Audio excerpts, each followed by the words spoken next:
ametlik lõpp Saaremaal. 31. oktoobril autoralli meistrivõistlustele, 27. septembril aga lõppesid Eesti rallikrossi meistrivõistlused taas Saaremaal Kogula krossirajal. Kui sõiduautode klassis oli enam-vähem esikoht selge, siis veoautodel veel midagi kindlalt ei saanud küll öelda, nii et viimane etapp oli otsustav ja tõepoolest põnev. Toomas Nurmsalul 48, Tanel Kutsaril 41, Urmas Nahkoril 30 ja Margus Jamnesel 23 punkti, nii et ainukene mees, kes Saaremaal kaasa tegi, Margus Jamnes, võis veel tõusta pronksmedali heitlusesse. Võitja saab etapilt 13 punkti, teine koht 11 ja nii juba allapoole välja. Ja alustame aga tänast ülevaadet B-finaalist. Kogulasse tulnud 17 ning loomulikult olid kohal kõik tabelijuhid, kuna punktiseis lubas Eesti meistritiitlile pretendeerida mitmel sõitjal. Tabelit juhtis siis enne Kogula etappi Marek Luhtein 58 punktiga, Priit Liblikul Kuressaare mehel oli 44 punkti, Marko Luhteinal 42 punkti ja neljandala Peeter Tarikasel 40 punkti, nii et kõigil nendel meestel oli võimalik veel heidelda Eesti meistritiitli pärast. Veoautodel oli sellel hooajal kavas üldse 7 etappi, neist arvesse läheb 5. Süsteemsõidus nägi välja sama nagu sõiduautode puhul, oli 3 eelvooru, iga mees sai rajal käia 3 korda, nende põhjal pannakse kokku juba finaalid.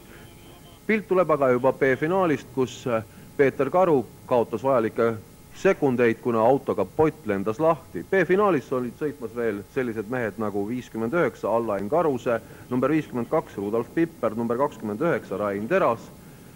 Pärast Karu ebaõnnestumist läheb ette juba selline paar nagu Karuse ja Pipper, kolmandat kohta hoiab Teras, nii et 2 paremat sealt taas edasi pääsemas juba H-finaali. Sõitu lähebki juhtima Alain Karuse number 59, kahjuks mehel juba Eesti meistrivõistluste arvestuses eelnevatelt etappidelt punkte ei ole, on aga seda teistel meestel, näiteks 52 Rudolf Pipper on 24. kohal, Rain Teras on 19. kohal, nii et need mehed erilist ohtu liidritele ei kujuta, aga hoid oma sõitu ja teravat sõitu nad selles sõidus ka kindlasti üles näitavad. Number 59 Allain Karuse on teistest mõnevõrra lahti rebinud ja tundub, et koht finaalis on sedavõrd kindel, kuivõrd autoga enam sõidu lõpul midagi ei juhtu. Seda vihasem duell käib aga finaali teise koha pärast ja seda Pipperi ja Terase vahel. Ja vaid mõni ring enne sõidu lõppu õnnestubki Pipperil Terasest mööduda ja saada ise kohta A-finaali, kus seda ootamas juba 8 võistlejat. Ja nagu siis kokku võib arvata, on stardis A-finaalis 10 veokat. Sõidu võidab siis Karuse, Pipperi ja Terase ees.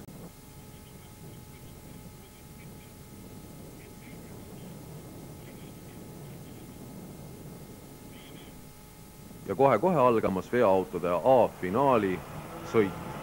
Esimene sõit. Ja miks just esimene, sest kohe näete. Stardijärgses kurvis suures rüsinas juhtub avarii ja kõige õnnetum mees ilmselt siin on ei keegi muu kui edetabeli juht number 1 Marek Luhtein. Selles kokkupõrkes puruneb mehe auto radiaator, kohtunikud otsustavad aga anda kordustardi. Kuid mehaanikud teevad Luhteina auto kallal imet ja suudavad mõnikümne minutiga ära kõrvaldada vea, see tähendab siis asendada radiaatori. Ning õige pea, kui läheb juba teiseks stardiks, on mees rajal tagasi. Saarlaste suureks rõõmuks läheb ette kohe number 5 omamees Priit Liblik, kes siis Eesti meistrivõistluse arvestuses hetkel teisel kohal.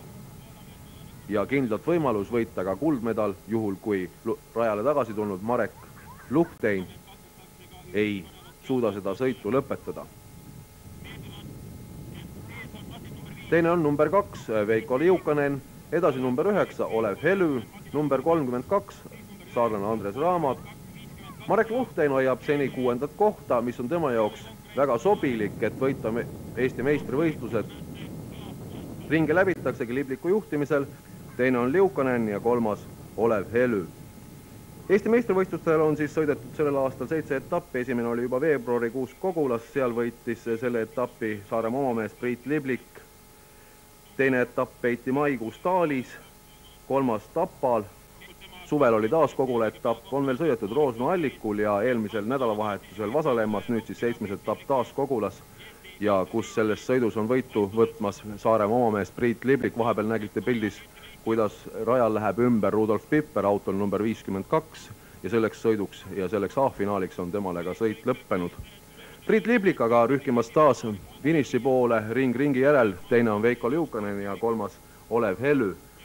Marek Luhtein püsib aga kindlalt 6. kohal, vaid 2 etapil sellel aastal ei ole ta Eesti meistrivõistluste arvestuses kaasa teinud, 2. ja 3. etapil, ülejäänud etappidel on mees kõik sõidud kaasa teinud ja võidud on tulnud talle vaid ainult 1 etapis ja 4. etapil, samamoodi Kogulas.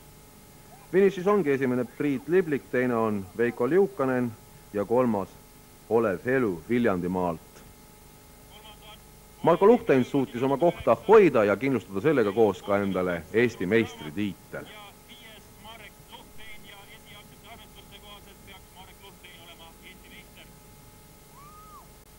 Aga nüüd juba võib rahule jääda, eks ta napilt tuli see aasta, eelmine aasta oli palju lihtsam. Oli kindlamad siuksed võite, mis kõik tõid punkte, aga see aasta on nagu ebaõnne rohkem on. Esimene start siin täna A-finaalis nagu ebaõnnestus. Kas on tegemist Saaremaa sellise mahviaga, et surusid siin nagu välja?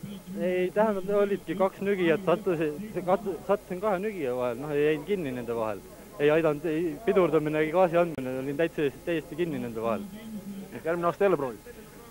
Jah, kui ikka sponsorid jätkub ja jupp on, siis peaks osa võtma, sporti ikka tasub teha noorest peast. Kogula etappi 3 paremat on teie ees. Eesti meistrivõistluste arvestuses sai siis esimese koha Marek Luhtein, teine oli Priit Liblik ja 3. Marko Luhtein. Kogulas on aga krossi korraldatud sellel hooajal juba 3 korda ja rada on kujunemas Eesti üheks paremaks. No üldiselt rahul ma olen igatepidi, sest on tehtud natukene ikka rohkem tööd ja tööd.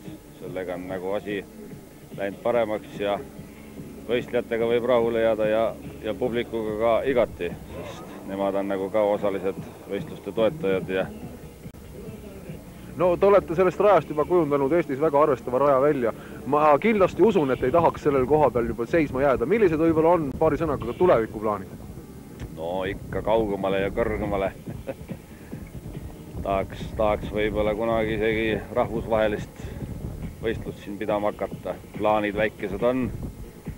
Aga nendest on natuke veel vara rääkida. Igal juhul toimuvad siin üritused edasi? Igal juhul. Järgmiseks aastaks on juba 3 võistlust planeeritud ja tahaks rada veel parandada ja nii võistlejaile paremaks teha kui pealtvaatajaile jälgitavamaks. Kuigi Eesti meistrivõistluste arvestuses on sõidud selleks hooajaks lõppenud, toimub krosse veel mujalgi Eestis.